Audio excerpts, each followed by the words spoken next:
My name is Bee Intakanok, and I am here today to kind of give you a little bit of history on the forming of our meditation group, which meets every Wednesday at 7 o'clock here at the Georgia Meditation Center, the Tamakaya Foundation, along with also talking about not the history, but just an understanding of Katina, which is a huge Buddhist holiday that's coming up.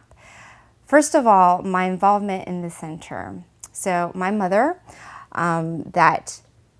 that recently spoke, she has been a member here at Tamakaya, the Georgia Meditation Center, since the forming of the center, which was in 1998.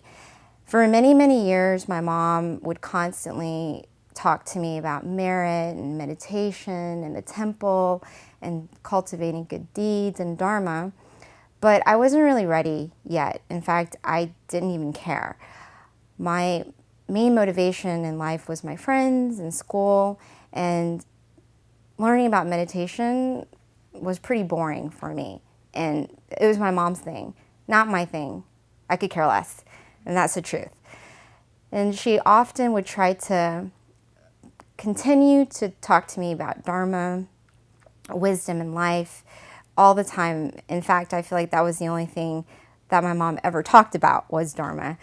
But Dharma, you'll find when you start to study Dharma that it's in everything that you do. It's all around you. Dhamma is everywhere.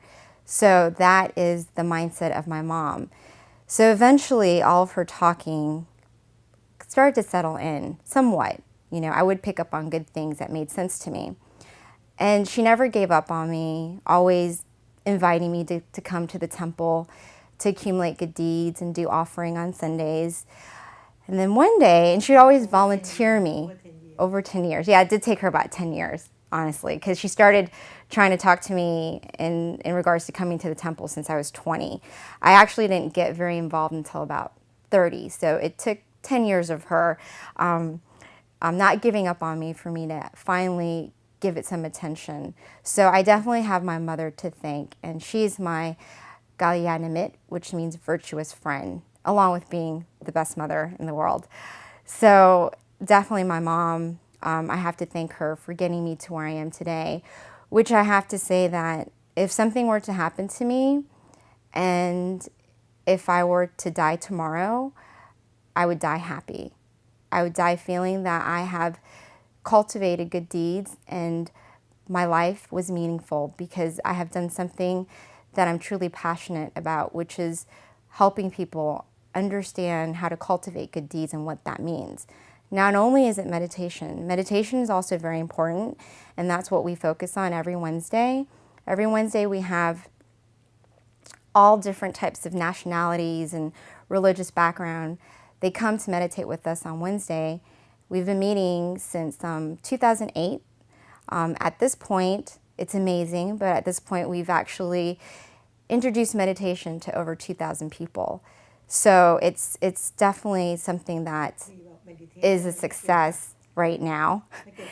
And yes, my mom's sitting here whispering in my ear to make sure that I say when it comes to meditation, meditation is for all religions, regardless of nationality and religious creed.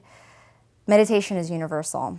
But one thing, though, that the temple has done, on top of teaching us how to meditate correctly and the correct technique that will help us have meditation progression, is without this center, I wouldn't know how to be a good person, what that meant. It's very often that we hear, be a good person, do good things. And yeah, that sounds great, but how? What does it mean? Give me a map. I mean, right? But you can't find it anywhere. And so actually, let me go back because I'm kind of deviating. But so originally I had no interest in getting involved in the center. My mom did not give up on me. And she actually kind of tricked me because at the time we had a venerable that was very excited about teaching meditation to an English audience. He had been taking ESOL classes and he was very excited to use his English skills. but he needed help. He needed help for someone to assist him in marketing. And I knew that, if I didn't help him, which originally when my mother volunteered me, I was very upset with her for not talking to me and pretty much saying that, oh, Bee can help, when I had no idea I was going to help. But then I felt bad when I told my mom, I'm not going to help him because A, I don't meditate, so therefore why should I sit here and promote something that I'm not doing? I don't want to be a hypocrite. And B, I just don't have the time. I mean, I have lots of friends and things to do, and I could care less. So that was who I was, honestly. But then I felt bad after I said no to my mom, and I kind of scolded at her. And I thought about it, and I realized that here's the Venerable that has really good intentions, and he wants to help people with meditation. And I should try to help him if I can. Something as simple as putting it out on a couple of advertisements. I don't have to be there, just help him market it. That's exactly what I did. Put it in a couple of magazines, a couple of websites, and then I left it alone. Sure enough, fortunately, I didn't even bother checking, but he did have about 5 to 10 people that came every Tuesday for about a month. And then, as I started the campaign for him, he actually left the center to join another center. So I thought to myself, okay, let me go ahead and delete all these campaigns that I've been running for him, since we don't have a Venerable at the time. And then that's it. And that's what I thought I did. But it turned out that there was this one website that I really didn't take the time to try to terminate because I was too busy and I didn't want to try to figure it out. And it was meetup.com. And people would continuously call me, email me, to the point where it was just really bizarre because I thought I had deleted my account. At least to me, I thought I did, but apparently I didn't. Well, what was worse is people even came to the center, and our abbot at the time would call my mom and get very upset and be like, why are there 4 or 5 people at the center and they're asking where the meditation class is? So he was not happy that this was kind of thrown at him because he wasn't expecting it, but he had no idea that I didn't really know that that was going on. So it was kind of one of those miscommunication things. But I definitely saw a huge need and a huge interest in meditation, which I knew, one thing I knew for sure was meditation was good, that meditation was important, and that good things happen to those who try to cultivate themselves to be better people. That made sense to me. So when there's just all this interest in meditation, I realized that that's what the center is for. This center is to try to help people to meditate. And I thought, what a shame would it be for me not to help when I have this opportunity that's literally falling on my lap, even though I don't want it. So we didn't have an English-speaking monk at the time. I didn't know what to do. And I asked the abbot, because I'm a recruiter, so I said, right now I've been interviewing candidates via Skype. That was in 2008 when no one was really using Skype yet. So in order to actually take advantage of Skype, you had to use Skype and a phone in order to make it work. And I said, Venerable, can I talk to Venerable Bunchu in Texas, who has his master's in theology, speaks excellent English, and ask him if he would Skype our meditation classes and just kind of take it from there. The Venerable says, you know what? You have good intentions. Do whatever you want. Run with the program. I approve. But just, it's your thing. Of course, I didn't ever think it was my thing, because to me, everything I do is to help the center in terms of spreading meditation, which is something that our abbot in Thailand, that's his vision, is world peace through inner peace. So point is, when he told me to just go ahead and I have his approval to begin the meditation group, slowly it started from there. And originally it was just mainly me coordinating and kind of being the coordinator of the meditation classes, really orchestrating the whole thing, pretty involved, and it just kind of happened on its own accord. Sometimes I look back and for us to get to the point where we are today, it truly is something I'm extremely proud of, because it just didn't ever seem like it would come to this point where it's definitely something that is firm and we have a strong foundation now. We have members that come consistently.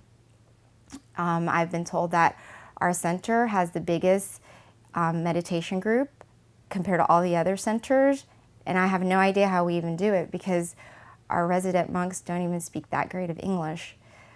But the point is, it's the best thing I've ever done, and the more I've gotten involved in the center, which happened very, very slowly, it's not that I became this passionate overnight. It took a long time for me to understand Dharma, to understand Buddhism, and to understand meditation. But when you truly understand something this profound and this meaningful, you can't help but realize that it becomes part of your mission to spread it on to other people. And you know, today, like I say, it's the best thing I've ever done. And to know that other people are benefiting from the efforts that we've put in, there's no other, it's priceless.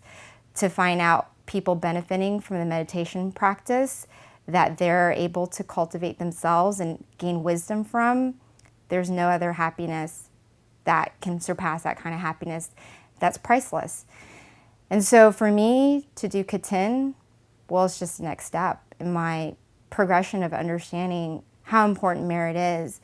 Someone might look at my family and think that we're pretty crazy to do so much merit with the center. For example, last year I did almost $10,000 without even realizing it. This year my family is about to do $30,000. But you know what? Over 30. But the point is, when it comes to it, you realize that money is here for us to do good things with. Look at all the wealthy people in this world, the smart ones, the ones with wisdom. They actually use their money for better purposes in life, or better, to help better people's lives. But for me, using your money and giving it to a center that helps to cultivate good people, genuinely. Our monks uphold 227 precepts. They meditate 4 to 6 hours a day. They are the Sangha. They are the disciples of the Buddha. And they are our fertile field of merit. And I've seen so many great things as a result of my dedication that it's very, very genuine. It just comes right back to you. Even if you don't do it expecting anything in return, you do things because it's just who you are.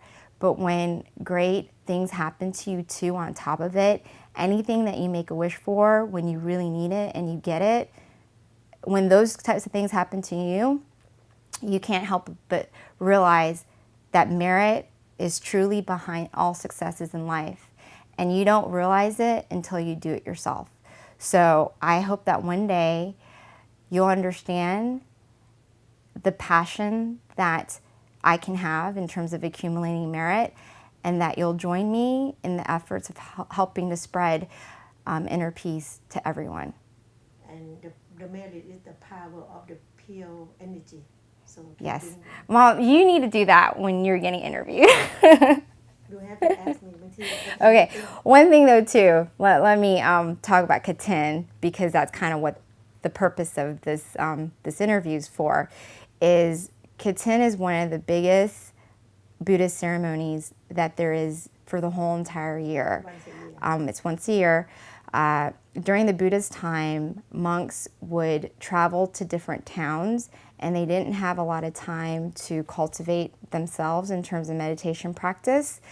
So the Buddha laid out a discipline for everyone that told the monks, for 3 months you need to focus your time on staying at one location and focusing on meditation and Dhamma and building wisdom within yourself so that you could teach lay people later.